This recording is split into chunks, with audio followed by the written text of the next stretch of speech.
নীল আছে।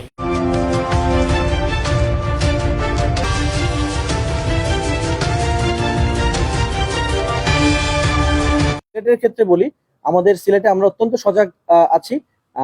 এই ডিপোগুলোতে আমি এখন পর্যন্ত কোনো শঙ্কা বা কোনো নিরাপত্তার ঝুঁকি দেখছি না, যেহেতু আমাদের মধ্যে একটা কোঅর্ডিনেশন রয়েছে, অন্যান্য আইন শৃঙ্খলা বাহিনীর সাথেও কোঅর্ডিনেশন হয়েছে। সো আমরা যথেষ্ট নিরাপত্তা ব্যবস্থা জোরদার করেছি। এখানে আমি এখন পর্যন্ত কোনো শঙ্কা দেখছি না। আমরা সর্বোচ্চ সতর্ক অবস্থানে আছি। আমাদের এই দুইটা ডেপোতে 1 প্লাটুন করে টোটাল 2 প্লাটুন এখানে নিয়োজিত আছে। আমরা ডিপোগুলোতে স্ট্যাটিক ডিউটি রেখেছি, যেটা 24/7 করছে।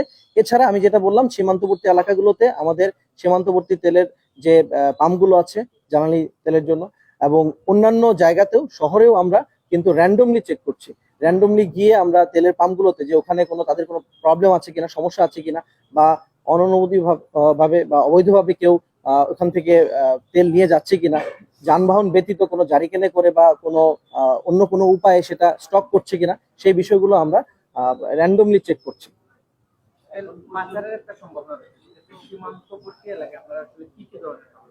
অলরেডি আমি বলেছি তেল পাচার। আমি এটা বলতে পারি যে গত 25 তারিখ থেকে 25 মার্চ থেকে আমরা ডিপ্লয়েড হয়েছি, এবং এরপর থেকে আমরা এই ধরনের কোনো কার্যক্রম পরিলক্ষিত হয় না। যদি এর আগে হয়ে থাকে, হয়তোবা যারা এই অপচেষ্টা করছিল তাদেরই হয়তো একটা প্রয়াস ছিল, বাট এটা এখন পর্যন্ত আমি বলতে পারি এই অপচেষ্টা বন্ধ হয়েছে, এবং এটা কোনোভাবেই আমরা এটা অ্যালাউ করব না।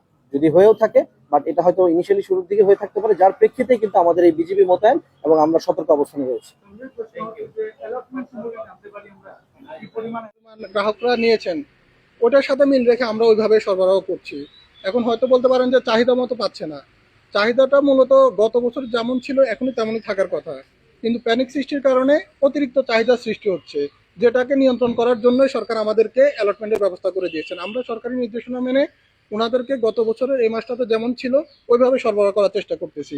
প্যানিক বাইংকে আমরা সবসময় নিরুৎসাহিত করতেছি, সবাই সীমিত পরিসরে ব্যবহার করার জন্য আমরা আহ্বান জানাচ্ছি। হচ্ছে ওনার গত বছর এই পরিমাণ সেল ছিল না থাকার কারণে এখন প্যানিক বাইং এর কারণে উনি বেশি বিক্রি করতে, আমরা এইভাবে উৎসাহিত করব না। এখন উনার গত বছর যদি সেল থাকে যে 9,000, এবছর উনি প্রতিদিনে যাচ্ছে 9,000, আমরা তো ওইভাবে ওনাদেরকে 9,000 দিব না।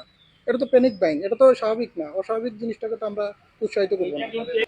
ট্যাগ অফিসার আজকে থেকে নিয়োগ হচ্ছেন, ওনারা ফিলিং স্টেশনগুলোতে যাবেন এবং আমাদের সাথে যোগাযোগ করবেন, আমরা সমন্বয় করে জিনিসটা চলবো। আর আমাদের প্রত্যেক দিনের অ্যালটমেন্ট যা আমরা ডিসি অফিস বা মন্ত্রণালয় পর্যন্ত এটা আমরা দিয়ে দিই, ওই সরকারি ইয়েগুলোতে দিয়ে দাও। আমাদের সিলেট স্বাভাবিক, আপনার সিলেট দেখেন স্বাভাবিকভাবে কার্যক্রম চলতেছে। সিলেটে ওরকম কোনো উশৃঙ্খলতা নেই, কোনো